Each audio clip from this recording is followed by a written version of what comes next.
Welcome to my channel Study Hub एमरो। आज हम शुरू करने जा रहे हैं ज्योग्राफी का 4th चैप्टर जो है एग्रीकल्चर।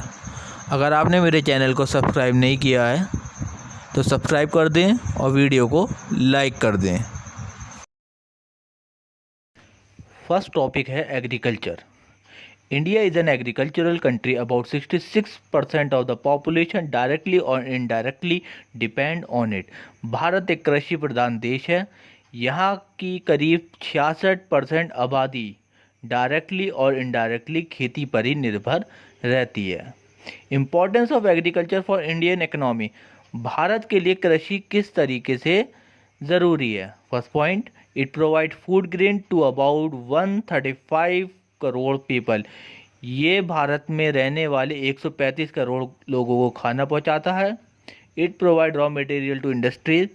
कृषि से इंडस्ट्रीज को रॉ मटेरियल मिलता है, कच्चा माल मिलता है जैसे गन्ना। इट प्रोवाइड डायरेक्टली और इनडायरेक्टली एम्प्लॉयमेंट। ये किसी न किसी तरीके से रोज़गार देता है। It also help in earning foreign exchange. इससे हमारा भारत विदेशी कमाई भी करता है, विदेशी पैसा भी कमाता है जब यहाँ से सब्जियाँ या खाने वाली वस्तुएं दूसरे देशों में एक्सपोर्ट की जाती हैं।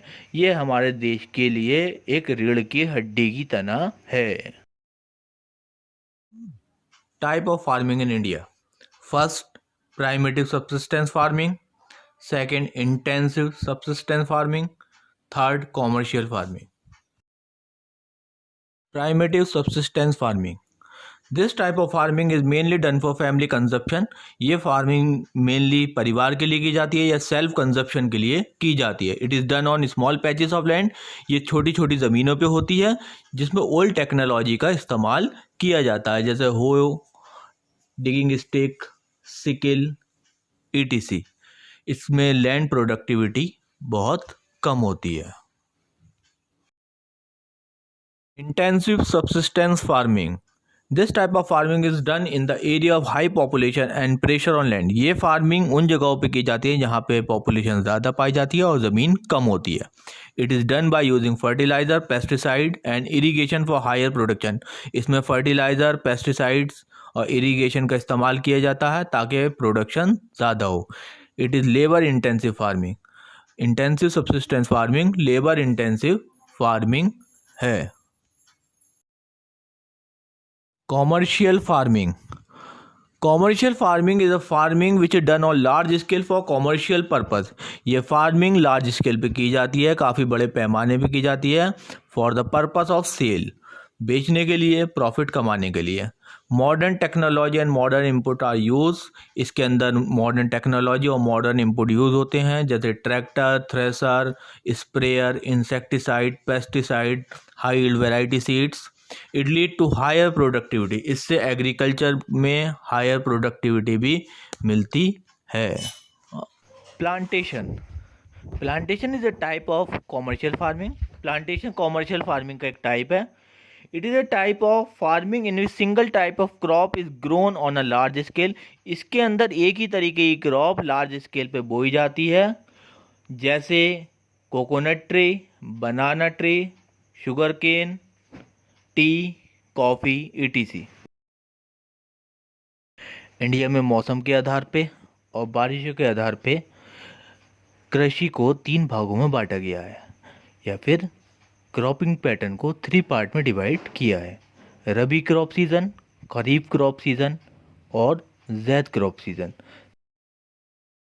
रबी crop, rabi crop is a winter season crop. Rabi crop winter season crop है जो अक्टूबर से दिसंबर में बोई जाती है और अप्रैल तक इसकी कटाई होती है। इसकी इम्पोर्टेंट क्रॉप है wheat, gram, peas and mustard. Next है kharif crop. Kharif crop is grown on the onset of monsoon. जब भारत में बारिशों की शुरुआत होती है या मानसून आता है, जब जो फसल बोई जाती है वो खरीफ क्रॉप होती है और इसकी कटाई सितंबर और अक्टूबर में होती है। इसकी जो इम्पोर्टेंट क्रॉप है वो है पैडी, कॉटन, मेज़, बाजरा, ईटीसी। चावल, कपास, मक्का, बाजरा, etc.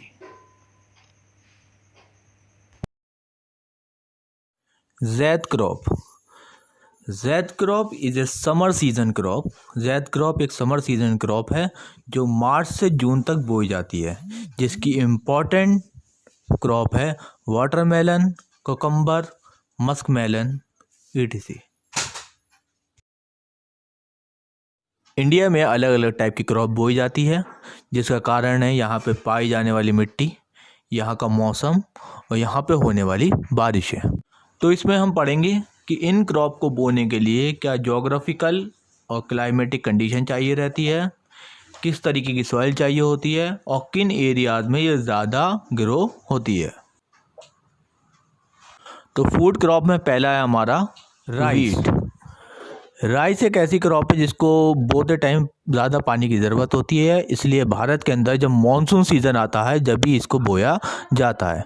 Temperature about 25 degree Celsius, इसको करीब 25 डिग्री सेल्सियस से ऊपर का टेम्परेचर चाहिए होता है और हाई ह्यूमिडिटी चाहिए होती है। बारिशें करीब 100 सेंटीमीटर से ज़्यादा चाहिए होती है और soil alluvial soil of flood plain में पाई जाने वाली एलुवियल सॉइल इसके लिए ज़्यादा सूटेबल मानी जाती है। एरिया ऑफ प्रोडक्शन में वेस्ट बंगाल, उत्तर प्रदेश, बिहार, पंजाब।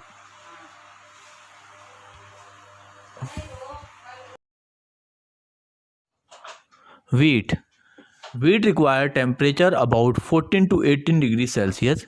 वीट को करीब 14 से 18 डिग्री सेल्सियस टेम्परेचर चाहिए होता है at the time of sowing, जब इसे बोया जा रहा हो, but warm temperature at the time of harvesting, मगर जब इसकी कटाई हो तो मौसम गर्म होना चाहिए, जैसे अप्रैल का महीना। रेनफॉल, इसे करीब 50 से 100 सेंटीमीटर की बारिशें चाहिए होती हैं। इसके लिए एलुवियल सॉइल ज़्यादा सूटेबल है और हमारे इंडिया में जो मेजर एरिया ऑफ प्रोडक्शन गेहूं का होता है वो होता है यूपी, पंजाब और हरियाणा में। मेज़ को टेम्परेचर 21 से 27 डिग्री सेल्सियस चाहिए होता है। रेनफॉल 60 से 110 सेंटीमीटर चाहिए होती है। Soil old alluvial soil. Area of production जो है वो है एमपी, कर्नाटक और Rajasthan. Food crop other than grain, जैसे टी, कॉफ़ी, शुगर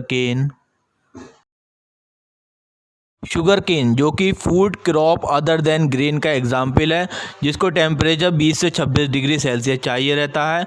बारिशें 100 से 150 सेंटीमीटर चाहिए होती हैं। इसके लिए जो सूटेबल सॉइल मानी जाती है वो एलुवियल सॉइल और लोमी सॉइल मानी जाती है। और भारत के अंदर सबसे ज़्यादा गन्ने का प्रोडक्शन यूपी और महाराष्ट्र में होता है। नेक्स्ट है टी जो एक बिवरेज क्रॉप भी मानी जाती है, जिसको टेम्परेचर 21 से 29 डिग्री सेल्सियस चाहिए रहता है। रेनफॉल करीब 150 से 200 सेंटीमीटर चाहिए रहती है। सॉइल के लिए लैटराइट सॉइल होनी चाहिए, वेल ड्रेन होनी चाहिए, जिसमें पानी रुका हुआ ना हो। एरिया ऑफ प्रोडक्शन के लिए आसाम है, केरला है, मेघालय है, उत्तराखंड है। कॉफ़ी को टेम्परेचर 25 डिग्री सेल्सियस तक चाहिए रहता है या उससे थोड़ा ज़्यादा। रेनफॉल 150 से 200 सेंटीमीटर। Soil laterite. और एरिया ऑफ प्रोडक्शन जो भारत के अंदर कॉफ़ी ग्रो होती है वो ज़्यादातर कर्नाटक, तमिलनाडु और केरला में होती है। नेक्स्ट है नॉन फूड क्रॉप, जैसे cotton, jute. Cotton require temperature 20 degree Celsius to 28 degree Celsius. Cotton को 20 से 28 डिग्री सेल्सियस टेम्परेचर की आवश्यकता होती है, जिसमें फ्रॉस्ट फ्री क्लाइमेट होना चाहिए और प्लेंटी ऑफ सनशाइन होनी चाहिए। बारिशें 60 सेंटीमीटर से 100 सेंटीमीटर की रिक्वायर होती हैं। मिट्टी जो इसके लिए सूटेबल मानी जाती है वो ब्लैक सॉइल मानी जाती है। और एरिया ऑफ प्रोडक्शन जो है भारत में जहाँ कॉटन ज़्यादा होती है वो है गुजरात, महाराष्ट्र एंड एमपी।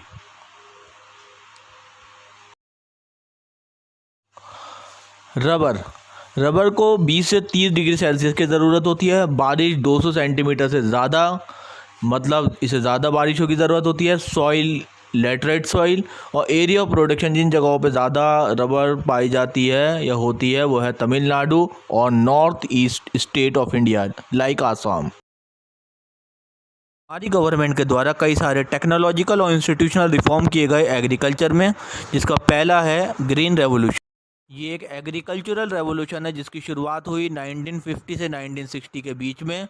इसका मकसद है वीट और राइस की प्रोडक्शन को बढ़ाना by using modern techniques like pesticide, insecticide and high yield variety seeds. किसान क्रेडिट कार्ड, ये स्कीम शुरू करी नाबार्ड ने, जिसका मकसद है किसानों को लोन देना फार्मिंग के लिए। क्रॉप इंश्योरेंस में किसान अपनी फसल का इंश्योरेंस करवा सकते हैं, ताकि अगर कोई नेचुरल डिज़ास्टर की वजह से क्रॉप ख़राब हो जाती है, फेल हो जाती है, तो गवर्नमेंट के द्वारा या इंश्योरेंस कंपनी के द्वारा उस फसल का कंपनसेशन फार्मर को मिल जाता है। हमारे देश में कई सारी एग्रीकल्चरल यूनिवर्सिटीज़ खोली गई हैं जो बच्चों को एग्रीकल्चर से रिलेटेड पढ़ाई कराती है, फार्मिंग की टेक्निक्स समझाती है। जैसे इसका एक एग्जाम्पल है बीएससी एग्रीकल्चर।